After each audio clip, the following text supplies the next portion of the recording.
اب جو آخری پوائنٹ تھا کہ سیدنا عثمان کی شہادت، اس پہ ہم انشاءاللہ آپ کے سامنے چند باتیں عرض کریں گے۔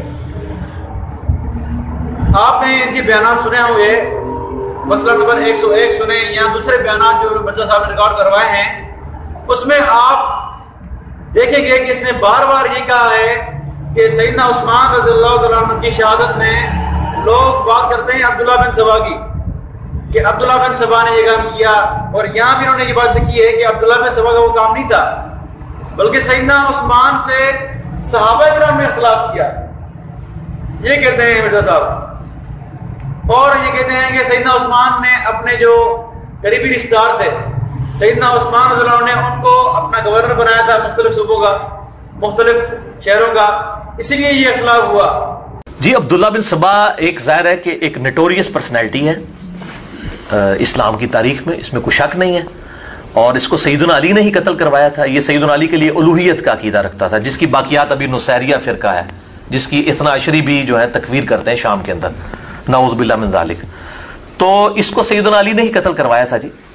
باقی کہنا کہ حضرت عمر رضی اللہ تعالیٰ عنہ علیہ السلام کے قتل میں اس کی سازش تھی یا حضرت عثمان کے قتل میں اس کی سازش تھی، بالکل جھوٹ ہے، بکواس ہے۔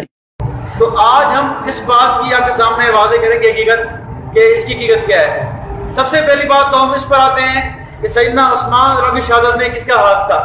آیا صحابہ کرام کا ہاتھ تھا یا عبداللہ بن سبا یہودی تھا اس کا ہاتھ تھا؟ تو آئے ہم دیکھتے ہیں کہ کتب اہل سنت میں کیا لکھا ہوا ہے۔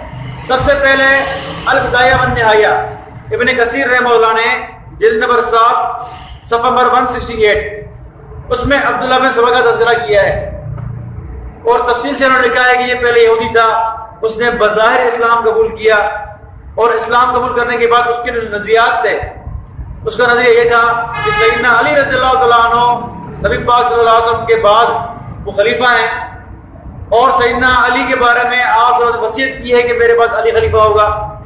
اور یہ کہتے تھے عبداللہ بن سبا وَيَقُولُ فَهُوَ أَحَقُّ بِالْإِمْرَةِ مِنْ عثمان، یہ کہتے تھے کہ سیدنا عثمان رضی اللہ تعالیٰ عنہ سے زیادہ علی خلافت کا حقدار ہے۔ اور آگے لکھا ہے ابن کثیر نے وعثمان معتد فی خلافتہ ما لیس لہ، عثمان نے جو خلافت، عثمان کی خلافت ہے وہ اس میں حد سے بڑھنے والا ہے، اس نے ایسی باتیں کی ہیں جو حد سے بڑھ گئی ہیں۔ پھر آگے کہتا ہے فَفْتُتِنَ بِهِ بَشَرٌ كَثِيرٌ، اس عبداللہ بن سبا کے اس فتنے کی وجہ سے بہت سے لوگ فتنے میں پڑ گئے تھے۔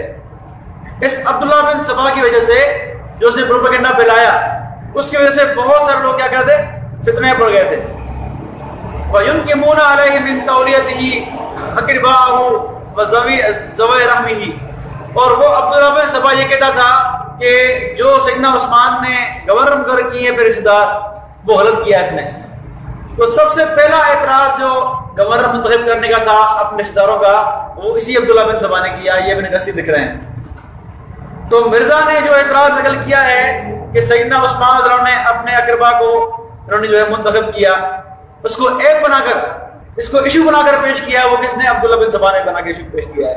آگے کوئی مسئلہ نہیں ہے، اپنے رشتہ داروں کو عہدے دینا، منصب دینا کوئی شریعت میں کوئی بھی حرام کام نہیں ہے، لیکن اس کو ایشو بنایا، اس کو مسئلہ بنایا کس نے؟ عبداللہ بن سبا نے، اس کی پیروی کرتے ہیں شیعہ، اور یہ مرزا صاحب کر رہے ہیں ان کی پیروی۔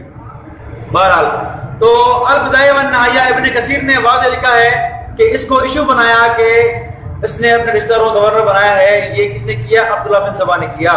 دوسرا والا لسان المیزان ابن حجر اسقلانی رحمۃ اللہ علیہ جلد نمبر 3 صفحہ نمبر 289 وہ لکھتے ہیں کہ کان یہودین فاظہر الاسلام، اس کے بارے میں لکھتے ہیں کہ عبداللہ بن سبا کیا تھا؟ یہودی تھا۔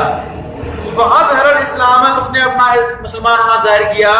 وطاف بلاد المسلمین، اور جو مسلمانوں کے شہر تھے وہاں گھومتا رہا، مصر میں، بصرہ میں اور کوفہ میں یہ گھومتا رہا، اور اس نے اپنے غلط نظریات وہاں لوگوں میں پھیلائے۔ اس نے اپنا ایک گروہ بنایا، مصر میں بنایا، کوفہ میں بنایا اور بصرہ میں بنایا۔ اس نے اپنا گروہ بنایا جو اس وقت کے جو حاکم تھے، گورنر تھے، ان کے خلاف باتیں کرتے تھے۔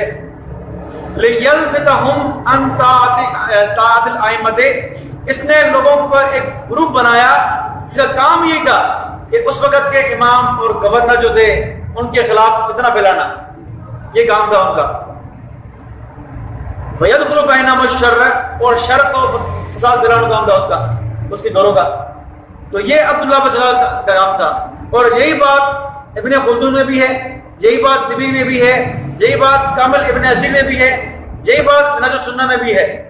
تو عبداللہ بن سبا کا جو تذکرہ میں نے آپ کے سامنے کیا کہ سیدنا عثمان کی شہادت میں اس کا بڑا ہاتھ تھا.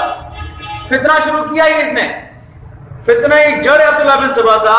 اور یہ صرف میں نہیں کہہ رہا، یہ سارے مورخین کہہ رہے ہیں، اہل سنت مورخین کہہ رہے ہیں. لیکن مرزا صاحب اس کا انکار کر رہے ہیں اور کہہ رہے ہیں کہ نہیں، صحابہ کرام نے اختلاف کیا. بھائی صحابہ نے اختلاف کیا لیکن کم کیا، وہ بھی چند صحابہ کرام نے اختلاف کیا.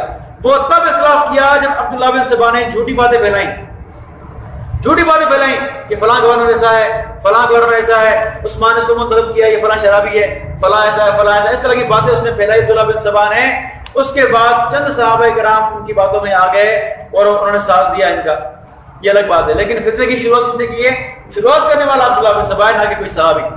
بہرحال تو یہ بات آپ کے سامنے واضح ہو گئی کہ سیدنا عثمان کی شہادت کا جو فتنہ کھڑا کیا وہ عبداللہ بن سبا نے کیا.